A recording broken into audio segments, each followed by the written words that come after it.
12월 3일 이재명 대통령은 계엄 사태 1년을 맞아 내란은 아직 끝나지 않았고 지금도 진압 과정이라며 특검이 끝나더라도 또 다른 기구를 만들어 수사를 계속해야 한다고 말했습니다. 하지만 특검 수사는 이미 연장에 재연장을 거듭해 왔습니다. 확실히 드러난 성과는 제한적이고 새로운 결정적 증거가 확인됐다는 신호도 없습니다. 이런 상황이라면 확보한 기록과 증거를 법원에 넘겨 재판으로 판단받는 것이 대한민국 사법체계의 기본 원칙인 법대로에 맞습니다. 그런데 대통령은 수사 종료를 선언하지 않고 오히려 더 깊은 수사를 강조합니다. 이 반복되는 내란 프레임 고집은 국정을 전환할 능력과 자신감이 부족하다는 의문을 낳고 정치의 중심축을 국가의 미래나 국민의 삶이 아닌 끝없는 프레임 전쟁에 묶어두는 결과를 만들 수 있습니다. 더 큰 문제는 이런 방식의 장기 압박 수사가 사람을 지치게 만든다는 점입니다. 수사받는 당사자에게 시간은 불안이고 끝이 보이지 않는 수사는 있는 사실을 말하는 것보다 수사기관이 듣고 싶어 하는 방향을 향해 입을 열게 만들 수 있습니다. 이건 상상이나 추측이 아닙니다. 한국 현대사에서 이미 수차례 입증된 사실입니다.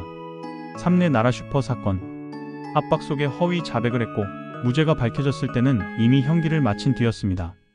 약촌 오거리 사건, 한 청년은 10년을 복역한 뒤에야 자신이 범인이 아니었음이 드러났습니다. 뒤늦은 배상은 있었지만 그들의 인생은 돌려주지 못했습니다. 해외도 다르지 않습니다. 정치적 긴장과 여론 압박 속에서 진실이 아닌 수사기관이 원하는 답을 만들어낸 비극은 세계 곳곳에서 반복되었습니다. 영국의 길드포드 살인 사건, IRA 테러의 부담 속에서 무고한 이들이 14년 동안 감옥에 있었습니다. 미국의 센트럴파크 5 사건, 10대 청소년들에게 허위 자백이 강요되었고 나중에 진범이 나타났지만 이미 청춘은 사라지고 상처만 남았습니다.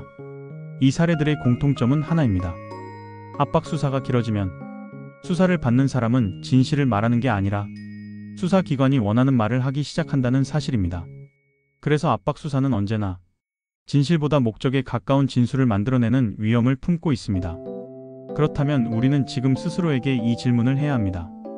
지금 이재명 대통령과 민주당이 요구하는 끝없는 특검, 반복되는 내란 수사, 그리고 내란 재판부 신설이라는 구조는 정말 진실을 찾기 위한 것인가? 아니면 수사받는 사람들을 지치게 해서 결국 자신들이 원하는 정치적 진술을 이끌어내려는 것인가? 여기에 민주당은 내란 재판부까지 만들겠다고 합니다. 수사기 소재판이 모두 민주당 주도의 흐름 아래 놓이는 구조는 사법의 독립성을 흔들고 정치를 사법 위에 놓는 방식입니다. 그리고 이 구조가 굳어지면 국가 운영은 달라지기 시작합니다.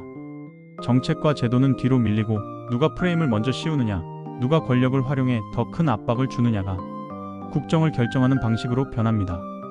그 순간부터 대한민국은 실력과 상식보다 권모술수와 술책이 더 잘 통하는 나라가 될 위험에 놓입니다. 지금 많은 국민이 느끼는 불안은 바로 이 변화에 대한 직감입니다.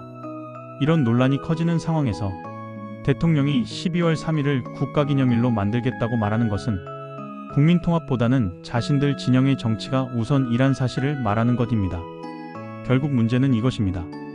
국정이 국가의 미래와 국민의 삶이 아니라 끝없는 내란 프레임에 묶여 있다면 대한민국의 에너지, 사법의 독립성, 국가의 신뢰는 모두 약해집니다. 그리고 그 피해는 대한민국 국민의 삶, 대한민국의 국제적 위상, 그리고 대한민국 법치주의 자체를 뒤흔드는 결과로 이어질 수 있습니다.